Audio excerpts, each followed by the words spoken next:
नमस्कार दोस्तों, जय श्री कृष्णा। आप सभी कैसे हो? आप सभी को मकर संक्रांति पर्व की बहुत बहुत शुभकामनाएं। मकर संक्रांति पर्व के दिन कई लोग उपवास रखते हैं और विधि विधान सूर्य देव की उपासना करते हैं।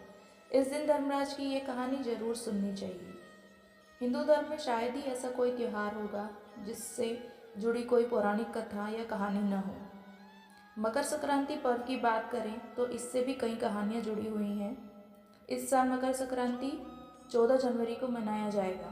धार्मिक मान्यताओं के अनुसार मकर संक्रांति के दिन ही गंगा मैया भगीरथ के पीछे पीछे चलकर कपिल मुनि के आश्रम से होती हुई सागर में जा मिली थी। कहते ये भी हैं कि इसी दिन भगवान विष्णु ने असुरों का अंत किया था।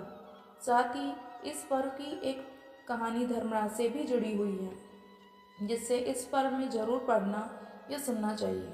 तो चलिए शुरू करते हैं धर्मराज की कहानी। एक समय जब पृथ्वीलोक पर बब्रुवाहन नामक एक राजा हुआ करता था। उसके राज्य में किसी चीज़ की कमी नहीं थी। इसी राज्य में एक हरिदास नामक ब्राह्मण भी निवास करता था, जिसका विवाह गुणवती से हुआ था, जो कि बहुत ही धर्मवती एवं पतिव्रता महिला थी। गुणवती ने अपना पूरा जीवन सभी देवी देवताओं की उपासना में लगा दिया और वह सभी प्रकार के व्रत करती थी और दान धर्म भी किया करती थी।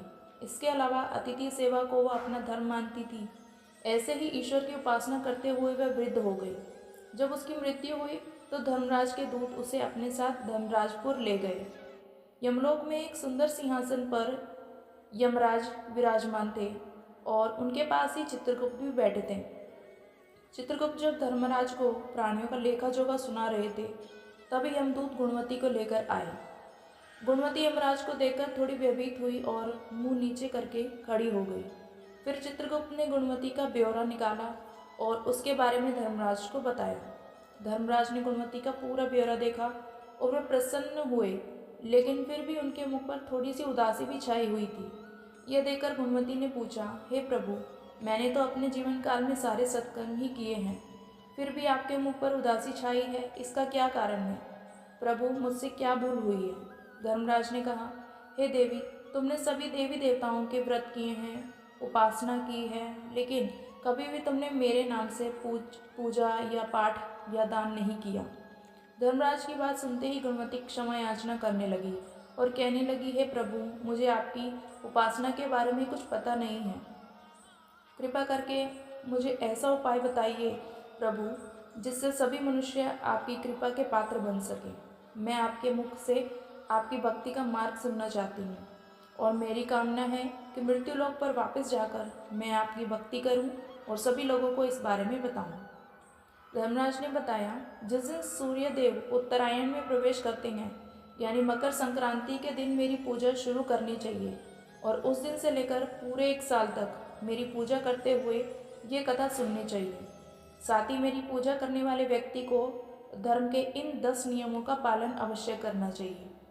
धीरज रखना यानी संतुष्ट रहना, अपने मन को वश में रखना और सभी को क्षमा करना, किसी प्रकार का दुष्कर्म नहीं करना, मानसिक और शारीरिक शुद्धि का ध्यान रखना, अपनी इंद्रियों को वश में रखना, बुरे विचारों को अपने मन में न लाना, पूजा पाठ और दान पुण्य करना, व्रत करना और व्रत की कहानी सुनना, सच बोलना और सभी से अच्छा व सच्चा व्यवहार करना, क्रोध न करना।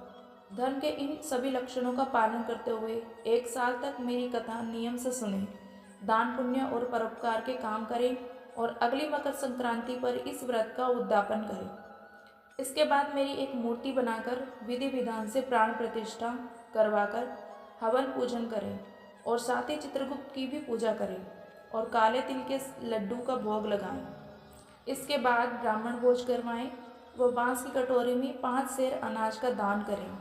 साथ ही किसी जरूरतमंद को गद्दा, तकिया, कंबल, छप्पन, लोटा व वस्त्र आदि का दान करें।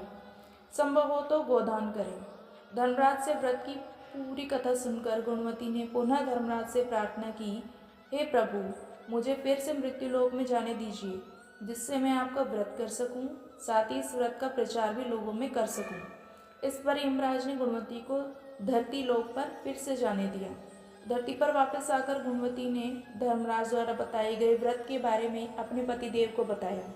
मकर संक्रांति आते ही गुणवती और उसके पति ने ये व्रत शुरू कर दिया। इसी व्रत के प्रभाव से उन पर धर्मराज की कृपा हुई और उन्हें मोक्ष की प्राप्ति हुई। धर्मराज भगवान आप सभी पर अपनी कृपा दृष्टि बनाएं, आप सभी की मनोकामना पूर्ण हो। धन्यवाद दोस्तों। जय श्री कृष्णा। दोस्तों, अगर आपको मेरी ये वीडियो अच्छी लगी है तो कमेंट में धर्मराज की जय अवश्य लिखें।